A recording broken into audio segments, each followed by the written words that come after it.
ഞാൻ ഇന്നലെ അവളോട് സംസാരിച്ചിരുന്നു. I dash to her yesterday. അപ്പൊ ഈ ഡാഷ് എന്നുള്ള സ്ഥലത്ത് നിങ്ങൾ ഫിൽ ചെയ്യണം. 4 ഓപ്ഷൻസ് ഞാൻ തരും, തെറ്റിക്കരുത്. എന്തായാലും നിങ്ങൾ ശരിയാക്കണം, അത്ര ഈസിയാണ്. ഒന്നാമത്തെ option I spoke to her yesterday, അതാണ് ഒന്നാമത്. രണ്ടാമത്തെ സ്പോക്ക്.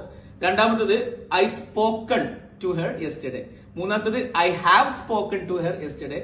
നാലാമത്തത് I spoke to her yesterday. Okay, അപ്പൊ ഈ 4 ഓപ്ഷൻസിൽ ഒന്ന് മാത്രമേ ശരിയായിട്ടുള്ളൂ. ഏതാണ്? നിങ്ങൾ പറ.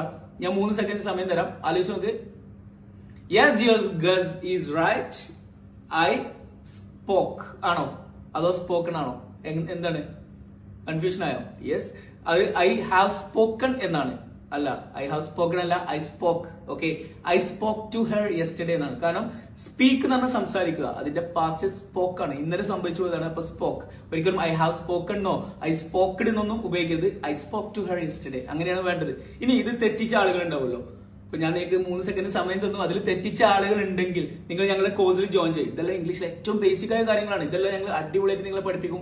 ഏറ്റവും ബേസിക് ആയ കാര്യങ്ങളും അഡ്വാൻസ് ലെവൽ കാര്യങ്ങളും ഞങ്ങൾ ഞങ്ങളുടെ വാട്സാപ്പിലൂടെയുള്ള സ്പോക്കൺ ഇംഗ്ലീഷ് കോഴ്സിൽ പഠിപ്പിക്കും, വൃത്തിക്ക് പഠിപ്പിക്കും. വേറെ ആരും അറിയില്ല, നിങ്ങളും ഞങ്ങളും മാത്രം. നിങ്ങൾ ഫ്രീ ഉള്ള സമയത്ത് നിങ്ങൾക്ക് കോഴ്സ് അറ്റൻഡ് ചെയ്യാം. വേറെ ആരും അറിയില്ല. ഞങ്ങളെ പോലെയുള്ള ഒരുപാട് പേഴ്സണൽ ട്രെയിനേഴ്സ് വാട്സാപ്പിലൂടെയാണ് പഠിപ്പിക്കുന്നത്. റിസൾട്ട് ഉറപ്പാണ്, ഇല്ലെങ്കിൽ ഫീഡ്ബാക്ക് ഗ്യാരണ്ടി ഉണ്ട്. വളരെ ചെറിയ ഫീ ആണ്. മുകളിൽ പോവാ, ബയോയിൽ വാട്സാപ്പ് ലിങ്ക് ഉണ്ട്, അത് ക്ലിക്ക് ചെയ്യാം. പുതിയ ബാച്ച് 2 ദിവസം കൊണ്ട് സ്റ്റാർട്ട്